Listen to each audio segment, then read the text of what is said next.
Good morning, everyone. I'm Leslie Earhart, a Public Information Officer for the Tennessee Bureau of Investigation. Before we get started, I want to stress that the investigation into the disappearance of Summer Wells is very much active and ongoing. Please understand, in order to preserve the integrity of the investigation, we simply can't speak to specifics. We appreciate you being here today and your continuing coverage of this case.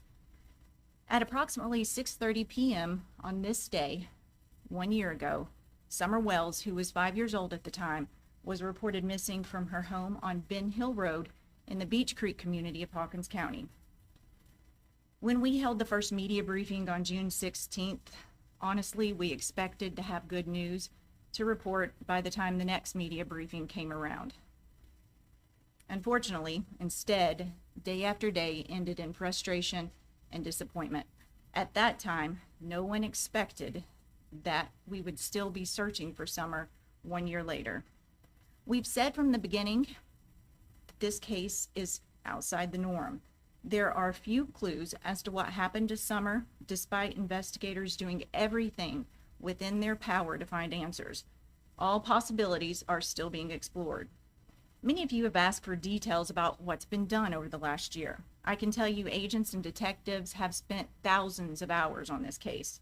Numerous search warrants have been executed, cell phone data has been analyzed, and any other available digital evidence has been collected, searched, and documented.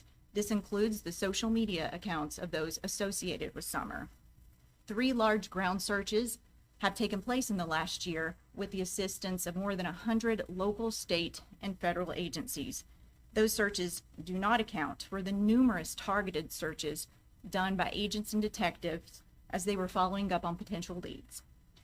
From TBI alone, more than 100 agents, intelligence analysts, and support staff from across the state have been involved in this case.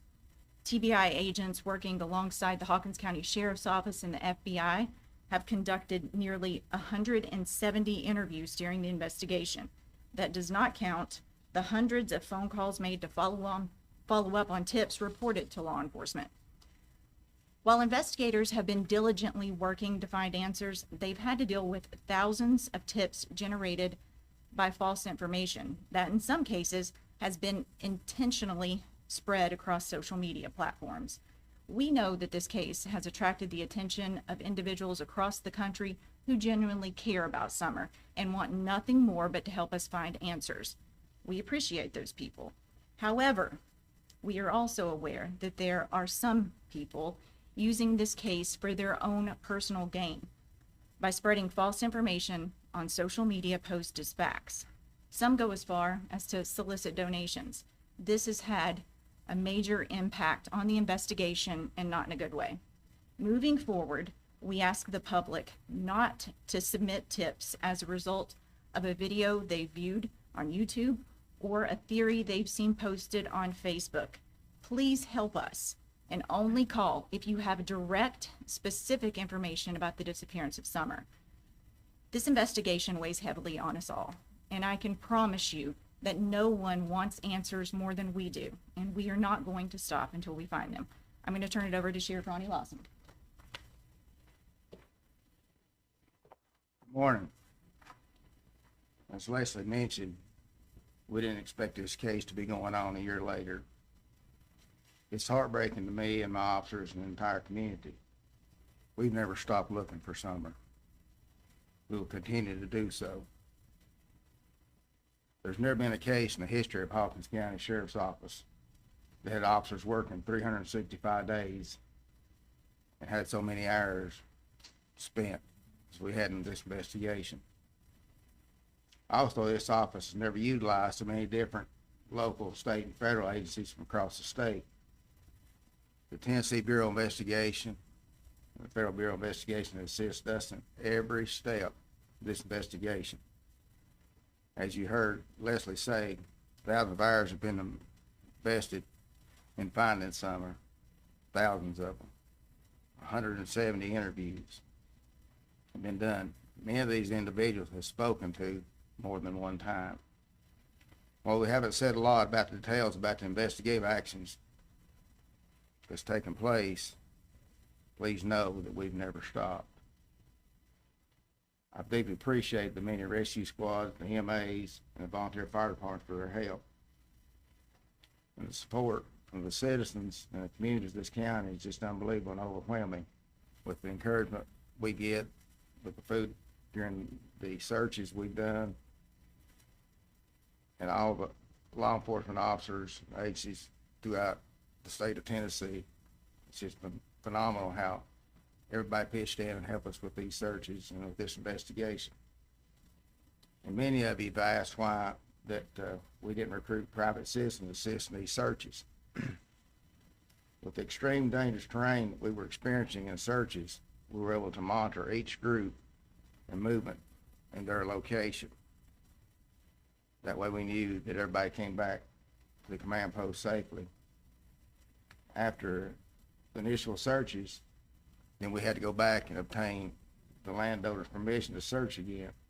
We could not allow or even grant permission for private individuals on these people's property. And while I can promise you that we will continue to conduct target searches in the Beach Creek area as new information is developed, we'll also continue to follow up on any legitimate leads.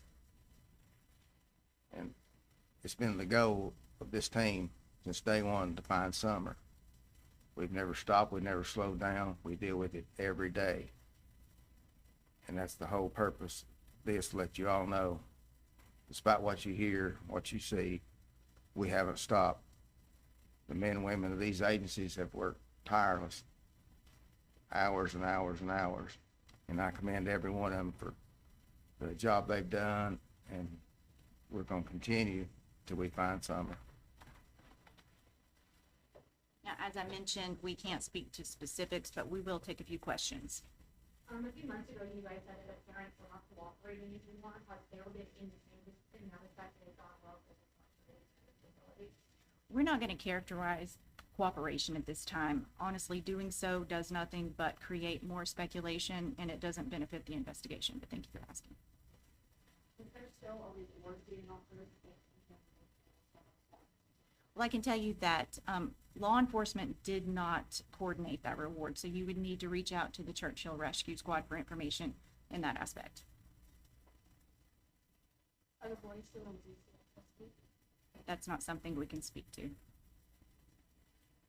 We do have it last year, you guys push out information about the red stuff. I know this is not, but it's a few weeks to talk about it with you guys. Is that something you're looking for? Do you still think it's just like that over it? I'm going to call on TBI Special Agent in Charge, Derek Newport, just to talk about that and where that stands. I would tell you yes, just to eliminate. We still don't have a good timeline of when that was observed. People that frequent areas on a regular basis can get days mixed up. We still want to figure out who, if possible, and if that's even a legitimate lead. You know, so as she said earlier, we've followed a lot of dead leads that didn't produce anything. So that obviously is still something we want to put to bed, but it's not. We still can't pinpoint a date and exact location. That's true. Anybody else? When we first came out, you guys said that Summer was last in Hawkins away from home. That was one of the initial reports that night. And then things kind of changed the following day. Is there any evidence that she walked away from home, or any evidence of any sort of abduction, or do you have any evidence of anything of that kind? We don't have anything specific, and I think what's important to note there is that the sheriff mentioned that how many hours we've put into this investigation and how much time has been spent exploring every possibility: walk-off, abduction, other foul means. And I think that's the thing to keep in mind is it's still really wide open as to the what. We try to stay away from developing theories and just follow facts. You mentioned that you're continuing to look at this case every day. Are there more searches planned as we're approaching the summer months? No specific plan. However, if we get get specific information about a specific location, building, what have you, we will coordinate with each other to go take a look at that location. What made it hard back in the summer is obviously the foliage. That's why you saw the 2 searches that were when the leaves were on the ground, so that we could use air assets and that you could actually see more of what's on the ground at the time. People say, well, leaves to cover things up. Well, you get moving things around enough, you'll see what you're looking